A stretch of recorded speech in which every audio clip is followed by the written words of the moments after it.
तुम्हें बस ये बताना चाहता हूँ, तुम्हें बस ये बताना चाहता हूँ।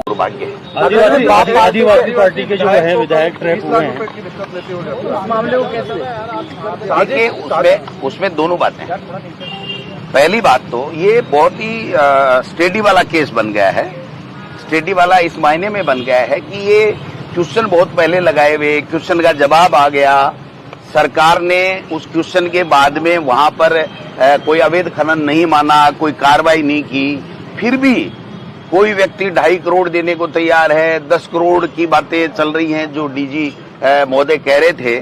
तो ये कुछ साजिश का हिस्सा लग रहा है। लेकिन हमारा ये कहना है, कांग्रेस पार्टी ये कहती है कि कहीं भी भ्रष्टाचार नहीं होना चाहिए। भ्रष्टाचार करता हुआ कोई पकड़ा जाए तो उसको सख्त सजा सरकारें दे, कोई दिक्कत नहीं है, कोई प्रॉब्लम नहीं है। लेकिन इस केस में हमको समझना पड़ेगा कि किस प्रकार से ये घुमा करके इनकी सदस्यता जो समाप्ति की और इस मामले को ले जा करके और प्रश्न के बहाने की बात कर करके जिस तरीके से ये घुमाया जा रहा है, तो अभी तक प्रारंभिक जांच हुई है, पैसे भी बरामद नहीं हुए हैं। तो ये सारी चीजें जो एसीबी है उसको इसको जांच करने दीजिए, और जांच करने के बाद में दूध का दूध पानी का पानी हो जाएगा। हम ये मानते हैं कि इसके तय तक जाना चाहिए। लेकिन बीजेपी के माइनिंग के खिलाफ भी जाना चाहिए। माइनिंग करने वाला आदमी, इतना बड़ा आदमी 10-10 करोड़ रुपए की ऑफर करे या उससे मांगा जाए, जो कह रही है एसीबी, और 2.5 करोड़ रुपए देने की बातें करे, तो उसके पास इतना पैसा कहां से आ रहा है, क्या आ रहा है,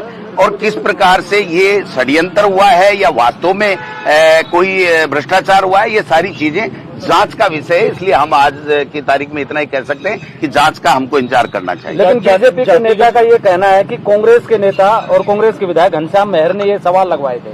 वो तो इनसे पछाड़ खा चुके हैं, इसलिए कुछ भी कह देंगे, इनके खिलाफ क्या फर्क पड़ेगा। तो पुलिस तो उनकी है ना, सरकार उनकी है ना, वो तो कल को और किसी का नाम भी ले देंगे, उससे क्या फर्क पड़ेगा।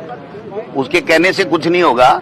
वो तो बाप बेटे दोनों दो पार्टियों में बता रहे हैं माइनिंग किसकी है, अवैध खनन कौन कर रहा है, कौन किस पार्टी से लड़ रहा है ना। और उसको एक बीजेपी के विधायक का चुनाव लड़े हुए व्यक्ति को प्रश्न हटवाने के लिए इतनी बड़ी रकम का ऑफर करना, देना, करना, ये सब जांच का विषय है। आज अगर हम किसी भी निर्णय पे पहुंचते हैं तो ये गलत होगा, जनता में भी गलत संदेश जाएगा। इसलिए हम ये कहना चाहते हैं कि डीजी एसीबी को इसमें त्वरित जांच करके दोबारा एक प्रेस कॉन्फ्रेंस करके सही तथ्य रखने चाहिए कि ऐसी क्या बात होगी कि 12 महीने पहले लगाए हुए क्वेश्चन को आज तो वो क्वेश्चन आ ही नहीं रहा था, हाउस में आ ही नहीं रहा है। आप बताइए, तारांकित है, तारांकित का तो जवाब आ गया, बात खत्म हो गई, तो वो वापस कहां से लेता, कैसे लेता। वो तो ऑनलाइन है, वो तो रिकॉर्ड में है, हमारे सबके पास में, आपके पास में, सबके पास में है। तो ये थोड़ा सा उलझी हुई पहेली है, तो इसको सुलझाने के लिए एसीबी को समय देना चाहिए, ऐसा हमारा मानना है। जातिगत जनगणना को सेलिब्रेट कर रहे हैं आप, अभियान चला